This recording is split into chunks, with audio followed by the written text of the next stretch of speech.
exceeded their authority in issuing those injunctions. Translation, the cases challenging birthright citizenship will now go forward in lower courts. At the White House today, the president hailed the ruling as a major victory.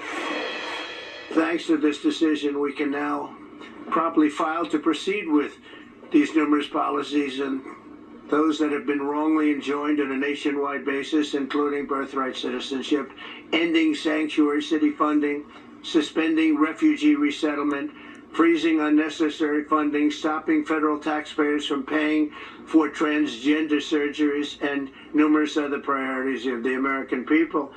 Leading us off this hour, NBC's Julia Ainsley, NBC News senior White House correspondent Gabe Gutierrez, and NBC News legal analyst Danny Ceballos. Good to see you both. Julia, I'll start with you. Walk us through the majority and dissenting opinions that came down today.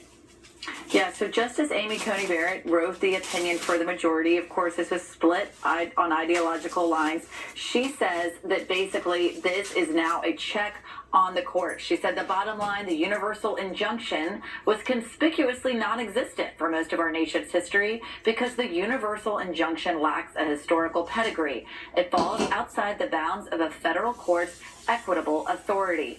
She's saying here, and she said later, responding to the dissent, that it is not up to the judiciary to be an imperialist, and that the White House should not have a check on its power in much of the same way. So basically, this ruling expands the executive and limits the judiciary. Now, in Justice Jackson's dissent, she completely disagreed, saying with its ruling today, the majority endorses the creation of a second zone, one in which that rule of decision has no effect. And this zone, which is populated by those who lack the wherewithal or the ability to go to court, all bets are off. She's basically saying if you are someone who lives outside the jurisdiction of one of these judges, your rights are now limited.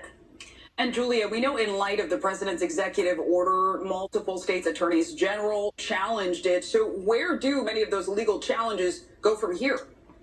Well, what they said was that the challenges, in other words, the decisions based on the district court judges, those could remain. They just couldn't be nationwide. So if the Trump administration moves forward with its executive order to end birthright citizenship, which the court said it could do within 30 days, it would be a patchwork effect. But there is one lawsuit that is now moving forward for a nationwide injunction. We saw it just filed about an hour ago, Zane Clay, from the ACLU. It's a class action lawsuit that represents different parties from across the country. So it's possible that's the next vehicle to get the Supreme Court to weigh in on the merits of the executive order and whether or not a nationwide injunction is necessary. Kate, let's bring you in because the president really took a big victory lap earlier today, speaking with reporters, a really positive tone, talking for almost an hour. Why does the White House see this as such a major win?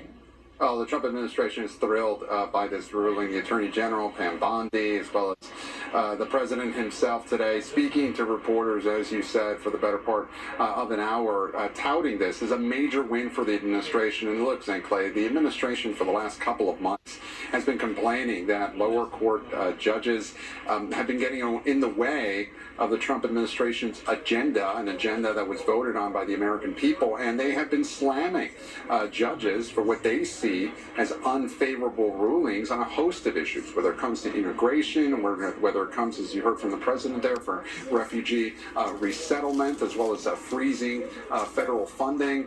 All of that, the administration now feels they'll have a clearer path to get rulings that are more favorable to them. Now, the merits of birthright citizenship, those were not ruled on today. The administration expects them to be ruled on later on this fall. Gabe, thank you. Danny, let's bring you in because Gabe mentioned something, and it's that the president said that this ruling might give him more leverage with other executive orders. We know he's issued many. Do you believe that's true? Well, it essentially expands the power of the executive, or more precisely, it reduces the options for challenging an executive order. The executive order can still be challenged, but even a victory in a district court might be geographically limited to just that district. And in fact, it could just be limited to the litigants themselves. So instead of having to file in 94 federal districts, what if the Trump administration sees this as every person who wants relief has to personally file? That's kind of an extreme example, but the point is that this does limit the ability to challenge, at least immediately with injunctive relief, to ask for essentially a restraining order against the government, because the thinking is that if the other parties are not before the court, then the injunctive relief cannot flow to them. They've got to make their own case. And Julia, I'd love to end with you and some context. Can you remind us of the origins of birthright citizenship in the U.S.? President Trump repeatedly said that it was made for enslaved people. Remind us of the history here.